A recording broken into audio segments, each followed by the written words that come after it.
Well, good morning, good afternoon, good evening, depending on where you are in the world.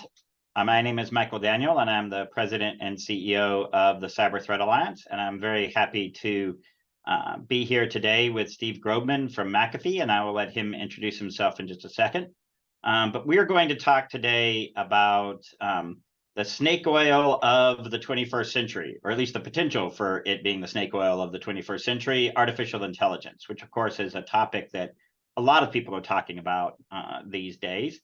But I want to explore this in a little more detail about the potential impact of artificial intelligence on cybersecurity and technology more broadly. So, Steve, if you'd like to introduce yourself. Sure. Thanks so much for having me, Michael. I'm Steve Grobman, CTO of McAfee. I run McAfee's artificial intelligence teams, data science, threat intelligence, our technology focused on our tech stack all the way from the client to the cloud to defend our customers around the globe. And this is such an important topic. I'm glad that we're able to chat today. Yeah, and I think that, there's a lot of, when we first started talking about this webinar, I mean, one of the things we both agreed on is there's a tremendous amount of hype going on right now about artificial intelligence. And so I think we could just start with the basic question of, so are the current versions of AI going to exterminate humanity?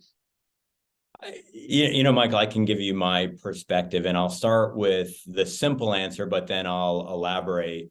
The simple answer is no. One of the things that I've been paid to do as a big part of my job for the better part of 20 years is think about risk. And while there are all sorts of threats to humanity, everything from the impacts of climate change to nuclear proliferation, I think that AI becoming sentient or having a Skynet sort of event really isn't up there in my mind. Now, with that said, I think that some of the advances in AI can definitely accelerate some of the other issues that could be detrimental to humanity. I think about, and I know we'll talk a lot about this as we go on today, AI is very good at lowering the barrier to entry for creating disinformation, which is going to make things like global conflict more possible. It's going to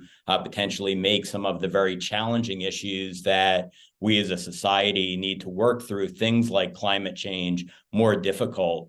So while AI is going to play a role in some of the big challenges that we have, having AI be the thing itself that wipes us out, I'm not quite there. Yeah, I find that also a bit of a stretch, right? And that that one of the things that you can clearly see is that AI tools, for all that they sound like they're intelligent, really actually aren't. They're still just tools, right? They don't think about things that we don't ask them to think about. They don't take action without, they don't take action outside of their programming, right? And I think that is actually something to keep in mind. And I worry that the hype will overshadow the real threats that we'll talk about, because there are some real threats in there, as you were alluding to. Yeah, I think it's a really good point. I'd maybe build on it by saying that when we have a big surge in innovation in a new technology area, it's very easy to assume that it's going to continue on that pace exponentially. And clearly we do see that in some technical realms. I grew up in most of my career at Intel, so I'm a big fan of Moore's Law, where you did see exponential growth in the power of computing, for the better part of the last 40 years. With that said, there are a lot of other technologies that grow very quickly at first, but then start to asymptote. One that I think about a lot is aviation. If you look at how quickly aviation grew in sophistication from the 1910s until we landed on the moon in, roughly 60 years. But then you go on the other side of that, things have really flattened out. And what I predict when I think about AI is it's going to be a little bit closer to the way that we saw aviation grow as opposed to raw compute power. And part of the reason is it needs to be fueled by high quality information. And we're not going to create that high quality information at an exponential rate. One of the interesting things, even in large language models, is when you start to train them on data that's been generated synthetically by other language models, they start to degrade and ultimately fall apart. So unfortunately, we don't have humans around the world building a corpus of data that's going to indefinitely fuel the next generation of models. With that said, I think it's also important to not think about AI as just one thing. Right. I think there are other areas like medicine that, using AI for protein folding prediction and some of those areas, there's a lot of untapped growth potential left. But I'd be really, really careful to make the assumption that AI is just going to grow exponentially, as we've seen in the last couple of years with some really interesting progress that's been made. Yeah, and I think even if and this actually gets at kind of the other side of the coin, right? Which is that, if you listen to what I refer to as the AI utopianists, right, that AI will, be ushering in this golden age of technology that solves all of our problems. And I think what you're alluding to is that's probably not an accurate view either, right? That, I was just, in fact, I was reading something a couple of days ago talking about that, exactly that calling it the fuel problem, of like, okay, if you train the AI on other AI generated stuff, it gets stupid really fast. So, there's, how do you actually ensure that you're, sort of retraining these models? And it turns out that's actually really expensive and very time consuming. And so that's not something that's just going to be happening sort of, all the time. And so that does start to put some limits on what, the AI can do for us. I think the key thing is looking for those places where it can serve as a tool, right? Where can it enhance things? Where can it make things better? And to your point, using specific versions of the AI for, as a tool for things like, drug discovery or routing problems or, things like that are really intriguing, because that's where you'll get the gains. So, I think the other, to delve like down into the question on cybersecurity, how do you think about sort of the effect of, and again, not just the large language models, right? That's what's got everybody's attention. But as you point out, there are different flavors of AI that do different things. What do you say about the effect of AI on cybersecurity? So AI is already having a profound effect on cybersecurity, both from the attacker and defender side of it. And if I kind of break them up, as we've often seen in cybersecurity, the attackers have an inherent advantage. They don't have to abide by intellectual property restrictions. They don't really have to worry about many of the things that enterprises are thinking about in the challenges of using AI. So very specifically, new types of scams. We've seen, deepfake scams that are things like cryptocurrency scams, where you have celebrities saying, send us 1 Bitcoin, we'll give you 2. We've seen personalization of social engineering. So generative AI is fantastic at essentially enabling phishing to operate at the scale of bulk phishing, but with the effectiveness of spear phishing. So I think of AI from a cyber criminal perspective as creating a new efficiency frontier, in that you no longer need to choose between, do I want to have humans do spear phishing at a very low volume with a high victim conversion rate and large monetary gains, or very high volume where a lot of people aren't going to click, but because it can go out in high volume, it's going to be very effective.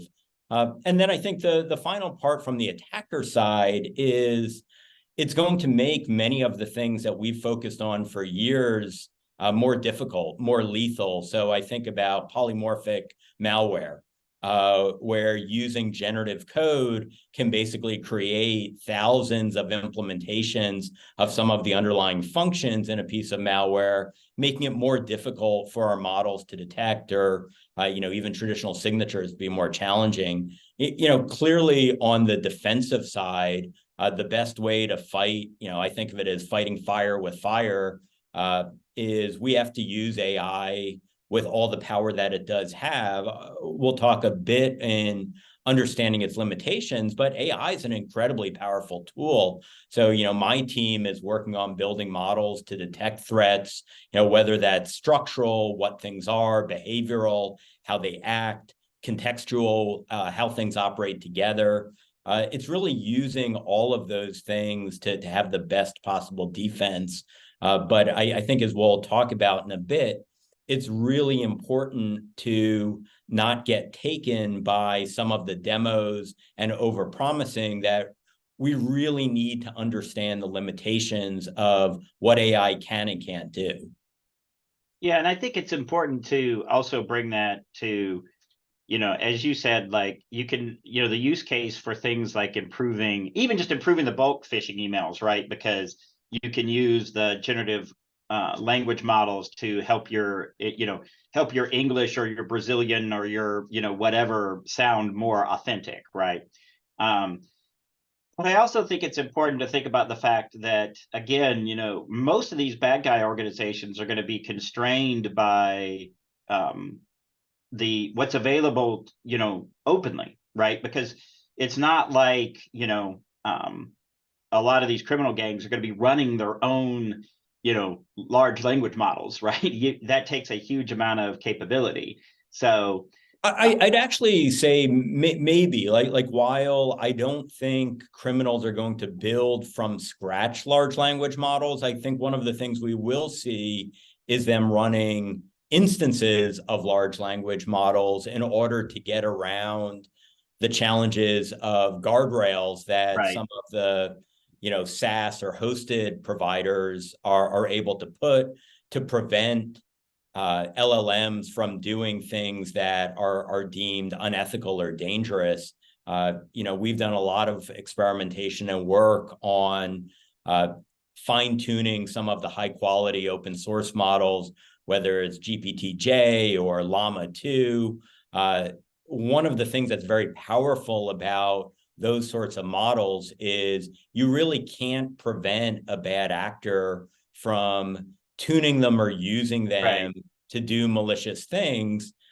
And it's one of the reasons I'm a little careful in thinking about regulation of AI, because AI regulation is only going to apply to legitimate enterprises. And if we slow down legitimate enterprises in using the technology to defend consumers and businesses and governments, whereas bad actors, they don't listen to regulations, like they won't abide by the license agreement, and it could put us in a even more asymmetrical stance against the bad actors. Yeah, and I think about when I think about regulation and in that space, I mean, there's a lot that we don't understand, right? And that it's hard to predict. And so I too am cautious about the idea of, regulation in that space. I think where we do have some more room for maneuver is some things that are actually pretty basic, but that would have an impact. So, for example, I would say that like an appropriate place to say, you know what, we're actually going to be very careful about, AI making certain decisions that we think should be reserved to humans. For example, mortgage company X, you are not going to be allowed to entirely just rely on AI to decide who gets a mortgage, right? There's going to have to be some sort of human in the loop, right? Those, no courts, you're not going to be allowed to use AI to decide all sentencing. I think those are the kinds of places where we can take some steps. But you're right. I think sort of saying you can't use it this way or that way, this type of AI, or that gets really dicey. Yeah, I wholeheartedly agree. And the way that I would say it is we need to have common sense regulation in the domains that potentially could use AI, but not attempt to regulate AI technology itself. No. So, as AI gets better to aid in autonomous driving, clearly the Transportation Safety Board can have recommendations and regulation on what types of capability can be incorporated into self-driving cars or autonomous flight. But that's very different than trying to regulate, you can only build a model of such a size if you apply for a license, which I'm strongly opposed to, because I think that, number one, AI is a technology that crosses geographic boundaries, and whatever regulations exist in one domain, there's going to be another country that is completely unregulated. So it'll really put, I think, some of those countries at a disadvantage if they go too hard too quickly into overregulation, especially in a field that's changing so quickly. Yeah, and I think that if I bring it back into the cybersecurity space, one of the things that I talk to people about is that right now it's clear that you can use the AI tools for a lot of different things in cybersecurity. Whether or not it actually ultimately advantages the bad guy, the adversaries, or the defenders, I think is a little bit unclear, because for almost every use case that you can think of, it's like, yes, you can use AI to generate better spear phishing. You can use AI to identify spear phishing. You can use AI to identify vulnerabilities. Well, that's good, because that also enables the defenders to identify those vulnerabilities quicker. So I think how it's actually going to play out is still unclear. And that's another reason to be cautious about trying to put too many limits on the technology development, because I think that, you can imagine, like, for the defender side, like, if we really incorporate AI well into software development processes, right, and bake in a security-minded AI into software development, you can imagine, like, just eliminating whole classes of vulnerabilities. Not all vulnerabilities, right? But you could just, like, whole classes of vulnerabilities could just go away. So while I agree, I think it's also important to recognize that while some vulnerabilities diminish or even go away, we'll also be introducing new types of vulnerabilities. I was reading a paper on one of the new attack vectors that are a derivative of generative code, in that most generative models have this hallucination problem. And one of the things that generative code can do is hallucinate on a package that doesn't actually exist.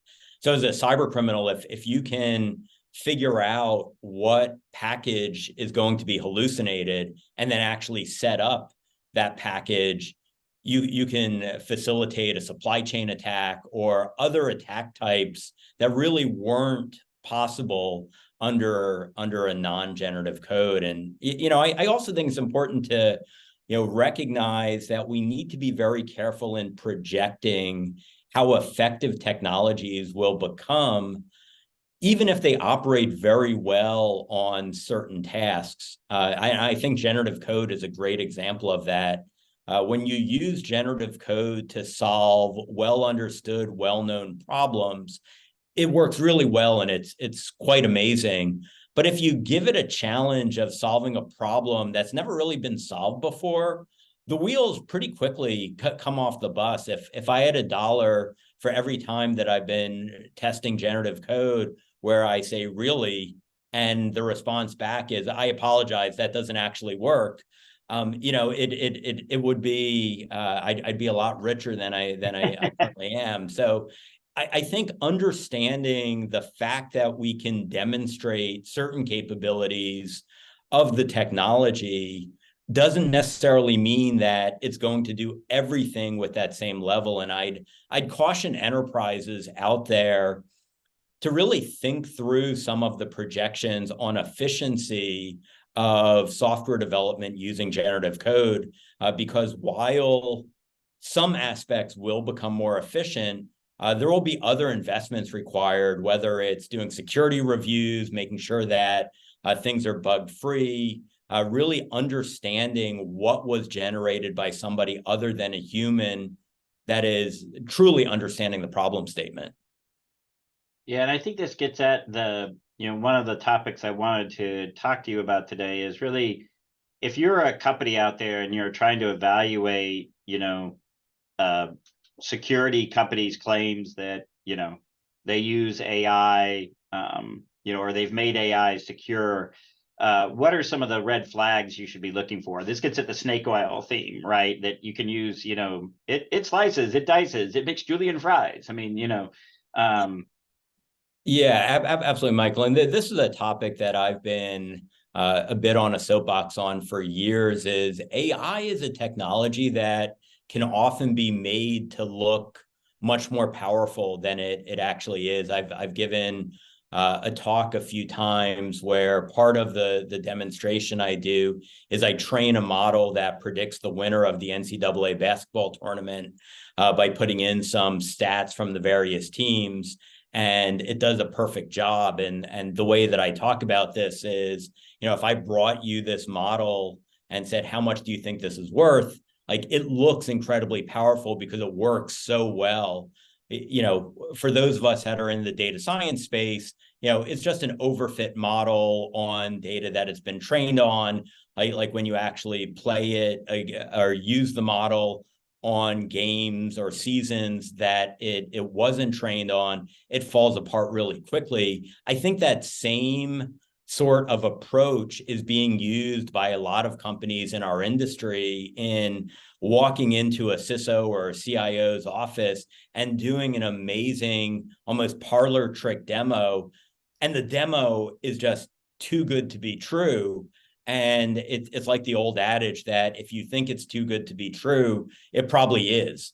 And it's one of the reasons that even if there's an enterprise that's not in a business that's actively using AI or data science, to make sure you have some individuals that understand the field well enough to really poke and ask the probing questions to get beyond the demo, because it's so easy to overpromise and overposition this technology in a super compelling way. And as an industry, like, we need to make decisions not based on who can do the best parlor trick, but who actually has the best technology. So I think it's really important that we separate the organizations that are being intellectually honest in how they're using the technology to solve real problems. Part of that is going to be acknowledging what the limits are. And, one of the areas I hope we have time for is like recognizing that modern AI systems have some real weaknesses and are fragile. And just looking at the positive side can be really dangerous.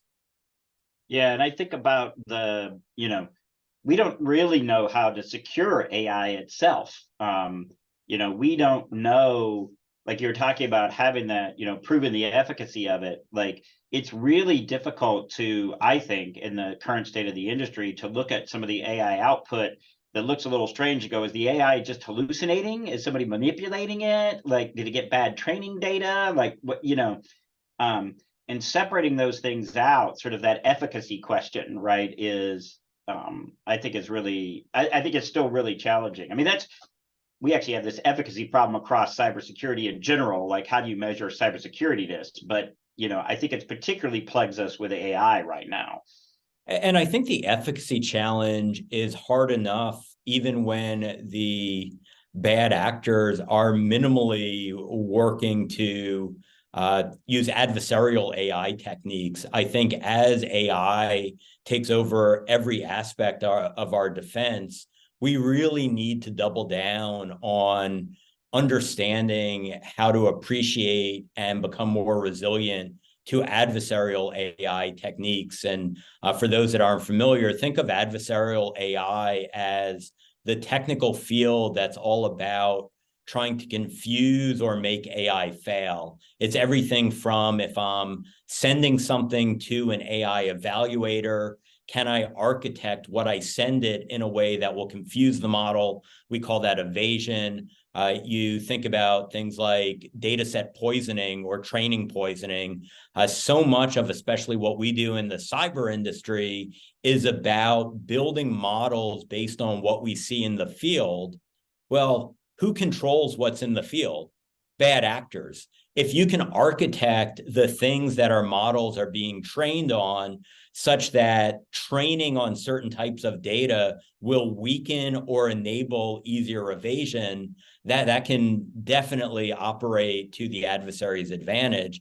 And then finally, one of the areas that I don't think there's been enough focus on is what we call extraction, where you're able to work with a model that's exposed to you in order to either get the training data out or even get the model out. So there are techniques in adversarial AI where a black box model, where you don't have the model's implementation or the training data, you can interact with that model in such a way that you get information about what it was trained on. Sometimes that's very sensitive information, or even the model itself, or aspects of the model, which then enable you to more easily evade it. And it's those sorts of things that we really need to double down on if we're going to use this technology in lieu of many of the other techniques that we've been relying on for the past 20 or 30 years. Yeah, so I think it's a really, this just really opens up the fact that, like with so many new technologies, right? It's also going to, as fast as this area is developing, right? The way that humans will actually use the technology, the way that it will affect societies and things, will take time to play out. And I think about the fact that, we're 40, 50 years into sort of the information technology revolution of the modern version of it. And, we're still sort of seeing all the ripples from that sort of play out. And I think that's going to continue to be true in AI. And I think what that means is that we also can take some solace in the fact that we don't have to solve all the problems immediately. That we could continue to develop and adapt as the technology develops and adapts, and we see how it functions. I also think that we should be careful of not sort of all the limitations you've been talking about. Yes, the bad guy can avoid some of them, but some of them, the hallucinations and other things, will afflict the bad guy usage of AI too. Yeah, your point on remembering that the human aspect is going to be intertwined with the technology is key. Michael, if I emailed you a photo today of me balancing on that crane behind me, like, your natural reaction in 2023 is, Steve probably photoshopped that. Steve, like that's Steve's probably not crazy enough to walk across a crane. Because we've been dealing with fake images for, the better part of a decade and a half, I think as people recognize that you'll as easily be able to create any image or video of anybody doing anything, that same level of healthy skepticism that this might not be real, like maybe I shouldn't believe this, will start to become entrenched in the way that we look at all sorts of media in the world. There is a flip side of that, which is, when there is legitimate evidence of a crime or other unethical act having been committed and captured on video, it's going to be very hard for people not to just claim everything is fake. So I don't necessarily have the answer to how we solve some of these problems. There's definitely things that we can do. In the latter example, having video from multiple angles is much more difficult to fake than one deep fake video, and there's other things along those aspects. But just recognizing that we can't take the way that humans think today and apply the evolution of AI as being the way the future will play out. We need to recognize that all of these factors are going to move across multiple dimensions. Absolutely. Well, I think, we're almost out of time here. So, I think I'll just sort of close by asking you, so where do we go from here? What message would you want to deliver to the to the broader security industry about how to think about AI? So I'd put it this way. This is one of the most exciting technologies, and the advances in the last few years have been some of the most powerful technical achievements that I've seen in my entire career. And I could not be more excited. With that said, every step of the way, we need to always ask, what are the limits? How bad actors will use this technology? And make sure that we're always asking the tough questions so that we're being realistic on all the potential ways that the future could play out versus assuming we know. I think it's very healthy in this case to say, we don't know everything yet, but we're going to use this technology as we move forward. No, I think that's a great message, and sort of taking it with that dose of both, optimism and skepticism at the same time is definitely the way to go, and the way to avoid the snake oil. So, well, thanks, Steve, for joining me today to talk about this issue. I'm sure that we will continue talking about this topic because it's such an important one across the industry. But I really appreciate you taking the time to join me today. Awesome. Thanks so much, Michael, for having me. And thank you for the great work the CTA does, and appreciate you having me. Great. All right. Thank you very much.